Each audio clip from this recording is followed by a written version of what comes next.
Yesterday, the province of Ontario released its reopening plan. Joining me now to speak more about it is our member of Provincial Parliament, Jim McDonell. Welcome back, Jim. Good morning. All right, so let's start with stage one of the reopening plan. Well, of course, everybody knows that this virus, or the invisible virus, as they call it, is spread right around the world, and we have the opportunity to see what other jurisdictions have done. Some of them, of course, we know have been severely impacted. We want to avoid those problems, so we were able to contain the virus so that it did not overwhelm our healthcare or ICU units. But of course, we do have a severe problem in our long-term care homes, and as we move ahead, the supply of personal support or personal protection equipment is very key as we're starting to ramp up. So we want to make sure we live within our our means, you might say, the means of healthcare. So we're first stage will be to go out and seek out information amongst our business partners to identify what workplaces can be safely opened, keep track, and then we'll make a determination and open up a number of essential or low risk workplaces, and then we'll take a period and look at the impact and just see how they reflect on the numbers. And is our healthcare system getting to the point where it's strained, or do we have to reverse it, or can we then move ahead? And we're looking at periods of about 2 weeks at a time. So it gives us time 2 to 3 weeks to really evaluate the change and how it's impacted our the numbers of people displaying that they have the disease. And of course, I think a lot of people were expecting maybe to learn some dates. But of course, we know that it's all tied to, as you just alluded to, the number of cases, the number of hospitalization, the number of deaths. So we could still be looking at a month before stage one even starts. Well, actually, we're looking at stage one starting in about two weeks, I believe.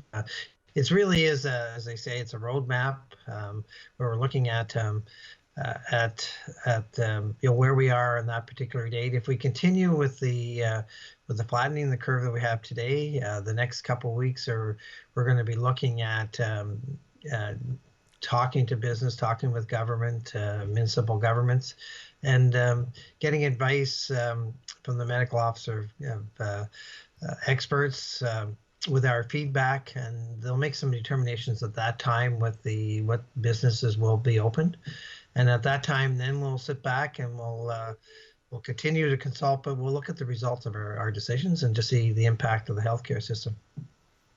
And then 2 weeks after that, we'll restart the process. We'll either open some more, or we'll sit back and if we've gone too far, we may even have to reverse some. So let's talk about best case scenario. So if stage one is successful, you just alluded to it. So let's talk a little bit more about stage two and what that would involve. Well, stage one is successful, and we've picked off the low-hanging fruit, but businesses can be open. Then we'll move to stage two, which is opening up more businesses, allowing larger gatherings, allowing more exposure into the population. And then again, we'll sit back and we'll reflect on that change and just what the impact was.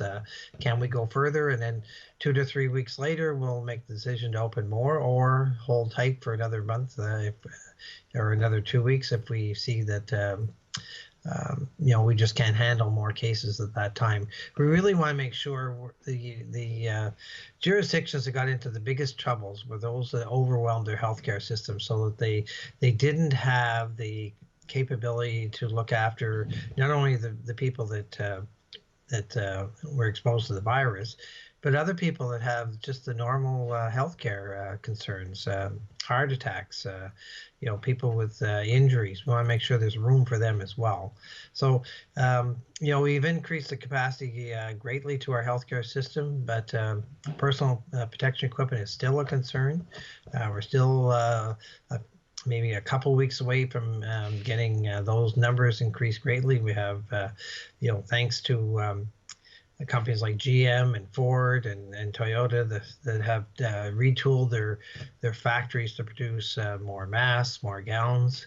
But just a sobering thought that it came up last week when we saw that GM was going to be producing 1 million masks a month for the Canadian market. Ontario alone uses almost 1 million masks a day. So it just shows you that I'm sure that's the healthcare system. So it just shows you the demand that's there. So it is extreme, and we do have to build up so that make sure that we do have a bit of a supply, so if we start to see numbers increase, that we're not having to pull back and unable to provide people with healthcare just because we don't have the personal protection equipment. And just to finish off quickly, MPP, we know that, of course, throughout all of these stages, maintaining physical distancing is going to be important. Yeah, so much so. And we're learning a lot. We have our best scientists in Canada and Ontario and around the world working on a virus or on a vaccine, working on just what the characteristics of the virus. So we're learning every day. So it's I think, very important that we take this in a stepped approach and measured and just take those steps, see where we are. And the longer there are, some cases where it's just, it's important just to review as we move along. So we're hoping for, and as we get into the summer that, this will, be starting to get back to normal. But really, it's too early to say that. But it's nice to see the light at the end of the tunnel. And on that note, MPP, I'll thank you for joining me for this update.